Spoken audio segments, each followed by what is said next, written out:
To my parents who are over there, thank you for your sacrifices that never made the highlights reel. That's you, Mum and Dad, Tarek and Fozia. The early mornings, the long drives, the beliefs in when the results weren't there. Mum, you knew plenty of those. When I used to come disappointed, sad, you always consoled me, and I'll never forget that. Dad, you always said that I would play for Australia one day. Even though sometimes I didn't believe in myself, you taught me values before ambition. You taught me to be humble, always respectful, and treat everyone as equals no matter what.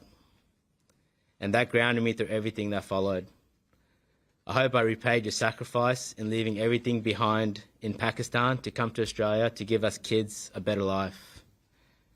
88 test matches, Dad, isn't that enough? Okay. To my brothers, Arslan and Norman, I want to thank you for the countless hours you spent in the nets, the backyards, everything you did, even down the road here in Centennial Park, where you give me that token 5 minutes bat at the end of the day. Without your time and effort, I wouldn't be here, nor would I have my pull shot, because all you did was bump me. But you always instilled in me that my journey would be tougher than the other kids. And if I wanted to make it, that I had to work harder than everyone else, score more runs than the rest, and make sure that I don't give them any excuse not to pick me. I'll never forget those words, and you were 100% right. Rachie, my beloved wife, this journey has asked more of you than it's ever asked of me, particularly since you read everything that goes on in the press. The missed moments, the long stretches apart, the pressures that come with this life and taking care of the kids on your own. You carried our family so I could chase my dream, and I'll always be grateful for that. And don't worry, I know how you always remind me that all my international centuries came after I met you. You truly are one of my greatest blessings in life. You changed the path of my life, and you definitely changed the path of my career. And I thank Allah every day that I got to share this journey with you. I love you so much. When I did my back, I hurt my back, I had back spasms, and it was something I couldn't control.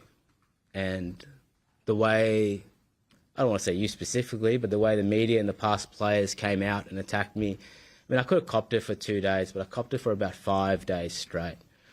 And it wasn't even about my performances. It was about something very personal. It was about my preparation. And the way everyone came at me about my preparation, and it was quite personal in terms of, you know, things like, he's not committed to the team. You know, he was only worried about himself. He played this golf comp the day before. He's selfish. You know, he doesn't train hard enough. He didn't train the day before the game. He's lazy. These are the same stereotypes, the racial stereotypes I've grown up with my whole life. It's funny, Rachel was reading all this. She's the one who's told me that. She was blowing up.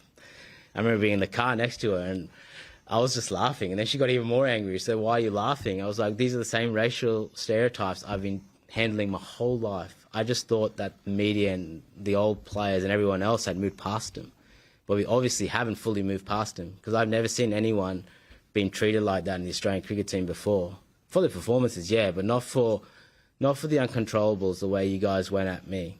And, you know, that was the thing that disappointed me the most, because I thought we were past that. But there's still a little bit out there which I still have to fight every single day, which is the frustrating thing for me. You know, I can give you countless number of guys who've played golf the day before and been injured. You guys haven't said a thing. No one else said a thing. I can give you even more probably responsive guys who've had 15 schooners the night before and then gotten injured. No one said a word. That's all right. They're just being Aussie larrikins, right? They're just being lads. So for me, that was the frustrating part. But when I get injured, everyone went at my credibility and who I am as a person. It's the tale of two halves. I've definitely enjoyed the second half way more than the first half. Even though I played well in the first half, I was still averaging 40 in the first half, but the second half's been way better. I mean, you know, I pay that respect to Rachel, my kids, my mum and dad, my best mate Adil, who's always been beside me right from the very start, who's here right now. It was a different perspective on life that helped me get through that. And I'm going to be honest, I was more mature. I had a closer relationship with Islam and God, which helped me through a lot of the times over the last 5 years where things were going well, whether they weren't. And I've obviously talked about them a lot, but that helped me extensively to just get through the ups and downs of this game, because this game is tough. It's the greatest humbler.